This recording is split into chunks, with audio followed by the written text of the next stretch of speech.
Baik Pak, ini juga masih ada satu pertanyaan lagi yang masih banyak menanyakan, apakah harus melakukan swab test sebelum pelaksanaan atau vaksin Pak saat akan mengikuti pelaksanaan? Oke, baik, ini di sisi pelaksanaan ya, monggo ini agak sedikit berbeda-beda. Monggo dari sisi pelaksanaan Mas Andika dulu barangkali, vaksin dan lain sebagainya, ini ada pertanyaan terkait ini, nanti setelah itu dari BKN. Monggo silakan Mas Andika.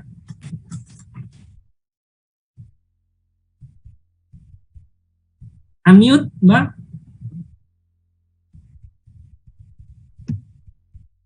Izin Pak, tadi Mas vaksin ya Pak? Ya, vaksin dan lain sebagainya, apakah ada kewajiban untuk di situ? Izin Pak, jadi berdasarkan surat BKN terakhir, sudah ada pengumuman bahwa untuk seleksi ASN dari Satgas COVID itu diwajibkan untuk tes swab, dan khusus untuk Jawa, Bali, dan Madura diwajibkan vaksin. Setidaknya dosis pertama kalau nggak salah seperti itu. Nah, namun di surat dari BKN, di situ disebutkan baru untuk seleksi kompetensi PNSD dan non-guru, P3K non-guru. Nah, saat ini kami untuk P3K guru sedang mengkonfirmasi kembali, walaupun sebetulnya yang kami tahu bahwa jawabannya pasti akan sama dengan surat edaran dari BKN sebelumnya. Namun secara eksplisit untuk P3K non-guru memang belum dari surat BKN itu belum tertera intinya itu Pak. Dan sebentar lagi akan ada juga pemberitahuan terkait itu dari Dikbud atau gimana Mas dari GTK? Nanti kami kan bersurat untuk konfirmasi hal tersebut. Ya. Walaupun nanti jawabannya kami sudah dapat bocoran, pasti persentase terbesarnya jawabannya sama Pak, dengan seleksi P3K non guru dan PNS.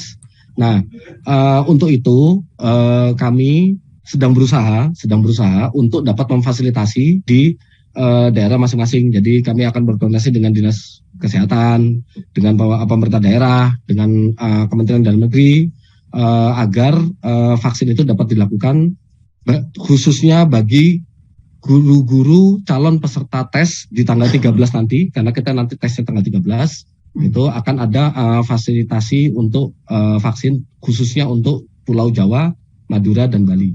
Ya, terima kasih. Monggo, dari sisi BKN Pak, kalau untuk pelaksanaan di BKN mungkin bisa disampaikan Pak Ridwan, walaupun mungkin sosialisasinya udah ke sana ke sini ya Pak Ridwan, tapi monggo kami persilakan Pak. Baik, terima kasih. Secara nasional mungkin sudah disebutkan seperti yang Mas Andika ya, untuk Jawa, Madura, Bali wajib vaksin minimal pertama. Kemudian untuk seluruh Indonesia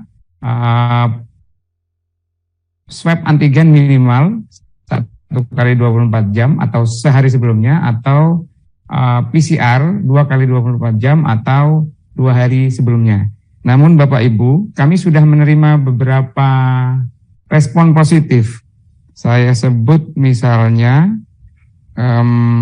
kalau saya salah tolong dikoreksi ya, atau ada yang menyusul kemudian.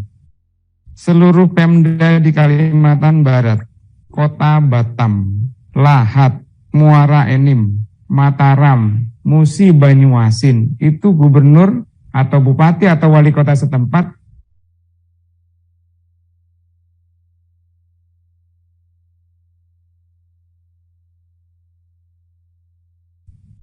Pak Ridwan terputus? Putus ya Mbak ya? Oke. Ya, sorry. Iya, monggo, lanjut. Start Pak.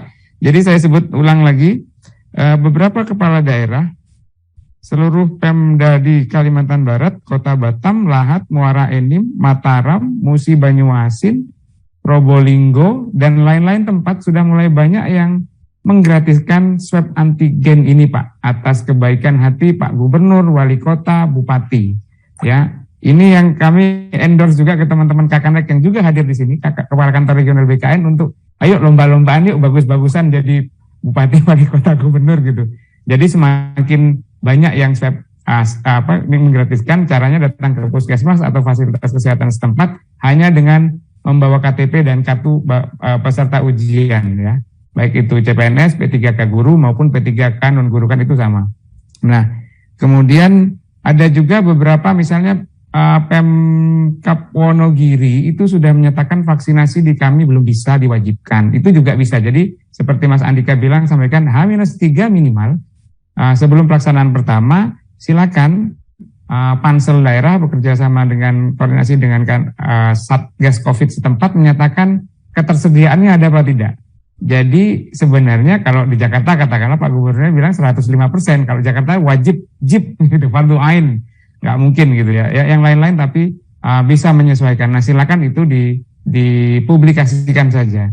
Sedemikian sehingga tidak memberatkan peserta. Pun Kementerian Kesehatan melalui koordinasi yang sangat baik dengan semuanya, per kemarin untuk di Jawa, Madura, Bali kan maksimal 99.000, makin murah saja. Saya kira itu Pak Ari. Jadi pesannya Pak Menpan kemarin, Pak Kepala BKN, ayo kita permudah. Tapi jangan juga memudah-mudahkan gitu ya, nggak mau apa-apa di Jawa, Madura, Bali rebahan, nggak mau vaksin, nggak mau swab, tapi minta lolos. Monggo silakan Bu Nunuk. Mohon maaf tadi pertanyaannya apa Mbak? Real time? Ya, seperti itu Pak, real time. Mas Kemudian Dika bisa menambahkan Mas Dika? Mas Dika mungkin di unmute juga, tolong. Adika Mbak, atas nama Adika. Jadi ada jeda waktu beberapa hari Pak. Beberapa saat ya Bu ya, ini real time jadinya ya. Ya real time. Tapi jadi nanti sepemahaman kami, jadi nanti begitu selesai mengerjakan langsung keluar nilainya. Ya, tapi tidak pada saat mengerjakan. Berbeda, agak sedikit berbeda dengan BKN. Monggo ya. Mas Adika barangkali ada yang ditambahkan? Ya Pak, terima kasih. Mohon maaf tadi ke-mute soalnya. Iya. Nilai benar salah itu akan keluar real time Pak. Setelah selesai mengerjakan, walaupun nanti tetap ada perhitungan nilai matang Z-score. Ya. Baik. Karena kemudian nanti harus dipertimbangkan dengan afirmasi nilai tambahan yang 10%, 15% dan sebagainya perlu ditambahkan di situ ya Mas ya. Jadi tidak semata-mata real time seperti itu. Betul Pak. Kemudian tadi yang sertifikat pendidik, apakah masih tetap mengikuti seleksi kompetensi teknis atau cukup manajerial dan sosiokultural sama wawancara saja? Tetap mengikuti seleksi kompetensi teknis Pak. Oh ya, siap. Jadi tetap mengikuti ya Bu ya? Ya. Baik. Saya Mas Dika ya, tetap mengikuti ya. Iya Bu Ses. Iya, siap. Baik, itu sudah terjawab Mbak. 3 pertanyaan pertama, monggo silakan.